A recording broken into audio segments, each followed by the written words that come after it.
ఎందుకయ్యా భయం ఎందుకు? బ్రతుకుతే ప్రభు కోసం బ్రతుకుతాం, చనిపోతే ప్రభు దగ్గరికి వెళ్తాం. ఇదే క్రైస్తవ జీవితం. స్తోత్రం చెప్పండి అందరూ గట్టిగా గట్టిగా. హల్లెలూయా. ఏదో జరగాలని దేవుడు నిర్ణయించిందని ఎవరు ఆపలేరు. ఎందుకు భయం ఎందుకు? ఎవరికో గుండెపోటు వస్తే నీకు రావాలని ఏమైనా ఉందా? వాళ్ళకి ఎవరికో గుండెపోటు వచ్చి చనిపోయారు, నీవెందుకు కంగారు పడుతున్నావు? వాళ్ళు గుండెపోటు రావగానే వీళ్ళు వెళ్ళి టెస్ట్ చేయించుకొని వస్తున్నారు, మనకేమైనా వస్తుందేమో అని. అలా ఎందుకు భయపడుతున్నావు? నీ హెల్త్ గురించి ఎందుకు భయం? నీ ఫ్యూచర్ గురించి భయం ఎందుకు? నీ పిల్లల గురించి భయం ఎందుకు? ఎవరో పిల్లలు తప్పుడు పనులు చేసి ఎవరినో తీసుకుని వెళ్ళిపోయారంట.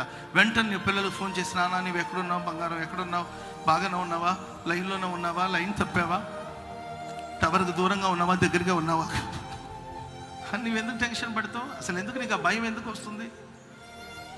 యెహోవాయే నాకు వెలుగును రక్షణ ఉన్నారు, నేను ఎవరికి భయపడతాను? స్తోత్రం చెప్పండి అందరూ గట్టిగా గట్టిగా. హల్లెలూయా.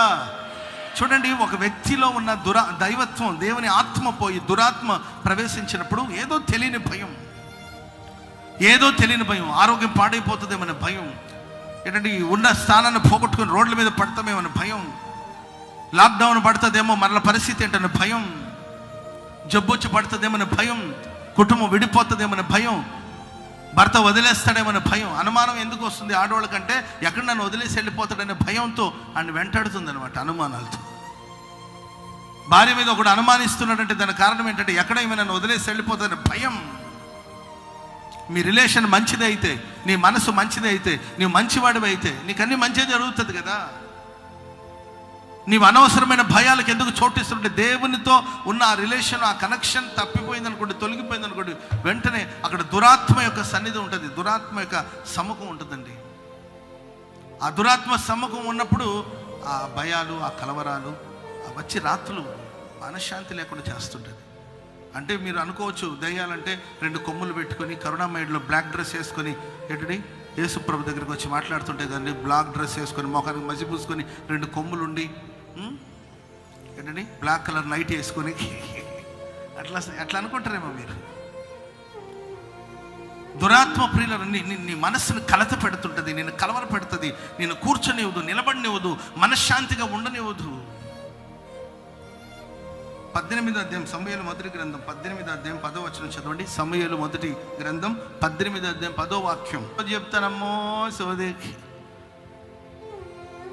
దర్శనం చెప్తానో దర్శనం అని ఇల్లు తిరుగుతున్నారు అనుకోండి, దురాత్మలు గుర్తుపట్టాలి మీరు. ప్రవచన వరం అనేది సంఘక్షేమం కొరకు ప్రభు మాట్లాడుతాడు. స్తోత్రం చెప్పండి అందరూ గట్టిగా. ఆ ఇంటిలో ప్రవచించచ్చు, అమ్మా దాన్ని ఇంటిలో ప్రవేశించుండగా ఓకే ప్రియులారా, పుట్టినోట్లో ఒకటి ఏమైనా ఉందో చూడండి. ఆ 1 అని ఉంది కదా, కింద ఏం మాటలు చెప్తున్నాడంట?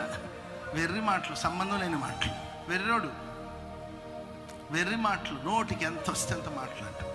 అసలు ఈ మాట మాట్లాడవచ్చా, మాట్లాడకూడదు? మీరు ఎప్పుడైనా చూడండి, పరిశుద్ధాత్మను పొందిన వాడి యొక్క మాటలు స్పష్టంగా ఉంటుంది. స్పష్టంగా అంటే క్లియర్గా, గ్రామర్ తప్పిపోకుండా మాట, అది కాదండి. దానికి ఒక నీతి ఉంటుంది, దానికి ఒక పద్ధతి ఉంటుంది, దానికి ఒక క్రమం ఉంటుంది.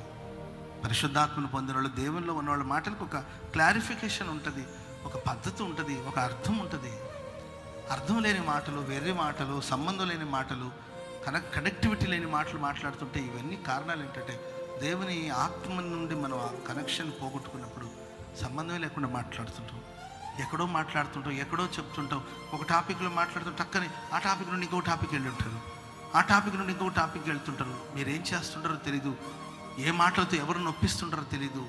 ఇవన్నీ కూడా వెర్రి కోపం రావడంలో తప్పలేదు. నాకు కూడా కోపం వస్తుంది, ఎందుకంటే దేవుడు కూడా కోపపడతాడు కాబట్టి నేను కోపపడతాడు ఎప్పుడన్నా, జస్ట్ అట్లా. ఆయన కోపం నిమిషమే ఉంటుందంట. స్తోత్రం చెప్పండి అందరూ గట్టిగా. 1 సెకండ్, 1 నిమిషానికి కోపం వస్తుంది, అది వేరే విషయం. వెర్రి కోపం, ఆ కోపంలో ఏం చేస్తారో తెలియదండి, ఈటి తీసుకుని విసరతారు అంతే కదా.